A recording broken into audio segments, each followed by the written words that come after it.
spite of the pandemic, in spite of what's happening around us, you guys persevered and are now at the culmination of your journey as GLC students. And this is a milestone, really. And that's why we want to share with you a short message that God has impressed upon our hearts that we hope can encourage you, okay, as it is taken from His Word in Mark chapter 4, verses 1 to 20. I'll ask Melanie to read for us. And if you have your Bibles, kindly follow along. And let's listen to her right now. Mark chapter 4, verses 1 to 20. Again he began to teach by the sea, and such a very large crowd gathered to him that he got into a boat on the sea and sat down. And the whole crowd was by the sea on the land. And he was teaching them many things in parables, and was saying to them in his teaching, Listen to this. Behold, the sower went out to sow. And as he was sowing, some seed fell beside that road, and the birds came and ate it up. Other seed fell on the rocky ground, where it did not have much soil, and immediately it sprang up, because it had no depth of soil. And when the sun had risen, it was scorched, and because it had no root, it withered away.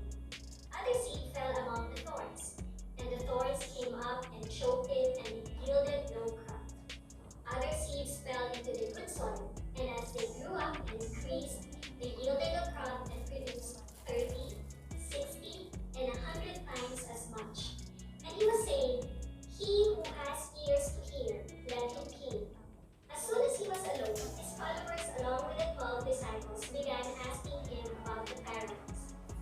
And he was saying to them, To you has been given the mystery of the kingdom of God. But for those who are outside, everything comes in parables, so that while seeing they may see and not perceive, and while hearing they may hear and not understand. Otherwise they might return, and it would be forgiven. And he said to them, Do you understand this parable? How will you understand all the parables? The sower sows the word. These are the ones who are beside the road, where the word is sown. And when they hear, immediately Satan comes and takes away the word which has been sown in them. And in a similar way, these are the ones sown with seed on the rocky places, who, when they hear the word, immediately receive it with joy, and yet they have no firm root in themselves, but are only temporary. Then, when affliction or persecution occurs because of the word, immediately they fall. And others are the ones sown with seed among the thorns. These are the ones who have heard the word, but the worries of the world and the deceitfulness of wealth and the desires for other things enter into the word, and it becomes unfruitful. And those are the ones with seed on the good soil, and they hear the word and accept it, and bear fruit 30, 60, and 100 times as much. Thank you. From my studies, I wish somebody told me, reminded me these things. And so for you and I to remember, okay, I came up with also 5 simple words. Okay, say this with me. Be faithful, listen to obey. Can you say that? Okay, one more time. Be faithful, listen to obey. Okay, please tell it beside the person next to you. If you have somebody with you, be faithful, listen to obey. So, these are 4 things I wish I knew after GNC graduation. Number 1, first thing is that Satan takes away what Jesus says. And this results into no faith at all. So, graduation is a joyous time. It is a combination of all the hard work. But please don't be deceived that after you graduate, everything will be okay. In fact, it's just a start of a journey. And what Satan plans to do next is to remove what we have learned. And so we need to be watchful. How can we counter that? How can we avoid, being that soul or being that person as a by listening to Jesus daily? So it's important to listen to Jesus daily, not only in class, not only during D group time, not only during Sunday, but daily, so that we protect ourselves against Satan's scheming, against what he tries to do, which is to remove what we have listened to, what Jesus imparted to us. Number 2 is that Troubles and persecution can erode what Jesus says. And if we're not careful, this will result in what we call shallow faith. Let me explain. Like right now, COVID-19 has troubled us, and a lot of people are wondering, is God real? Is God really there? Does God still care? You know, trials like this one are given to us by God to strengthen our faith. And the right response is to persevere, to hold fast in what we believe in by practicing what we already know.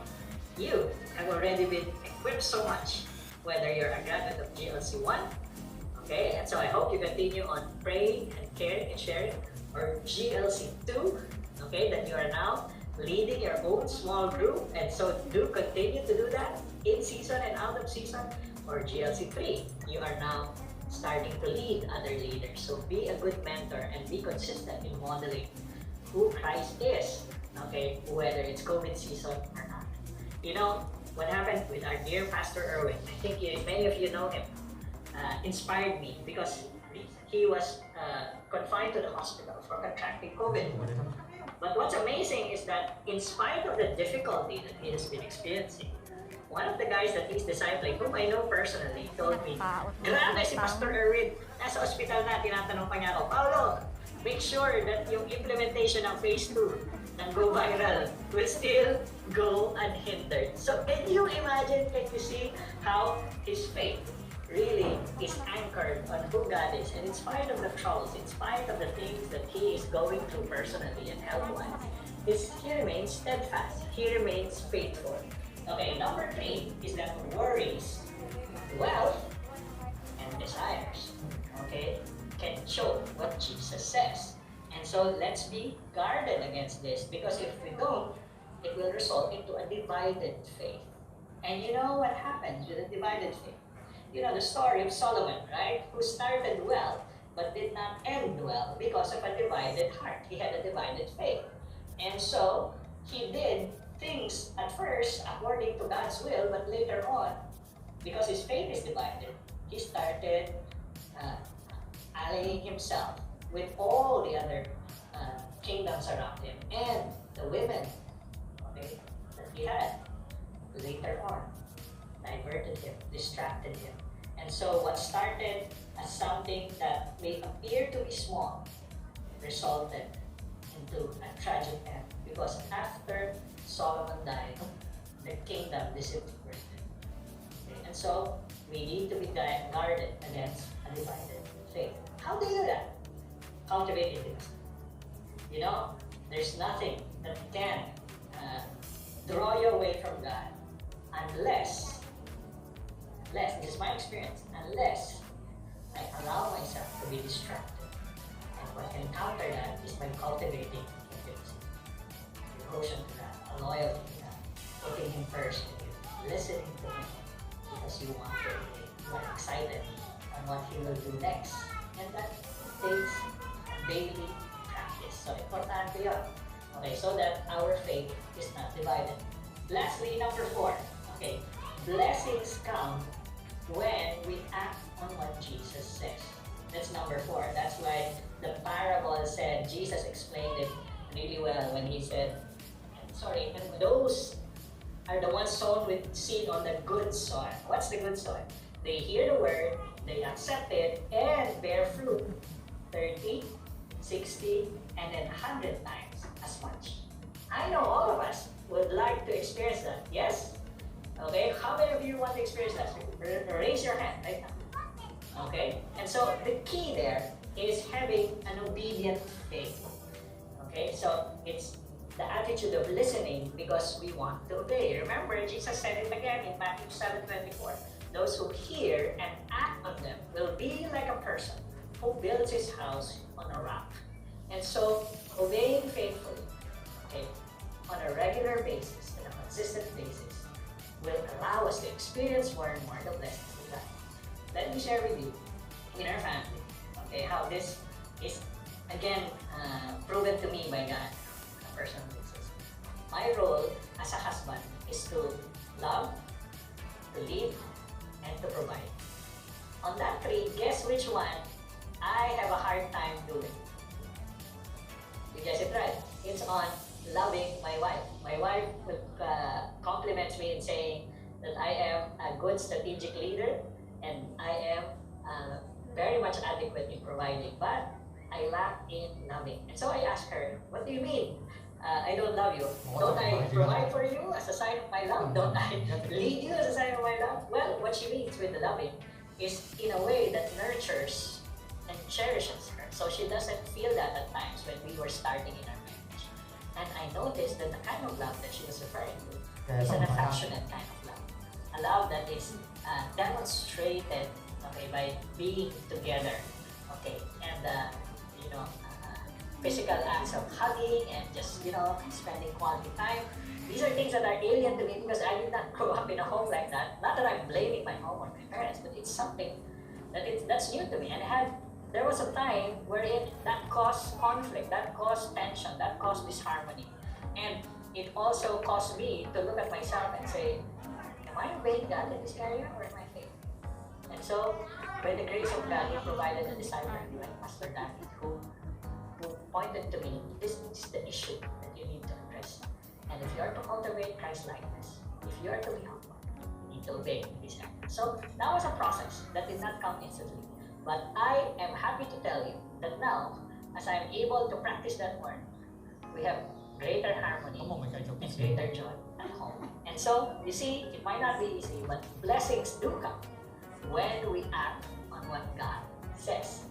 And to also share on that, I'd like you to welcome again my wife, who will also tell you her part of that story. Well, hello everyone. Well, just like any wife, the greatest challenge really is for us to submit to our husbands, especially in the area also of respecting them when we feel at times we know better, diba?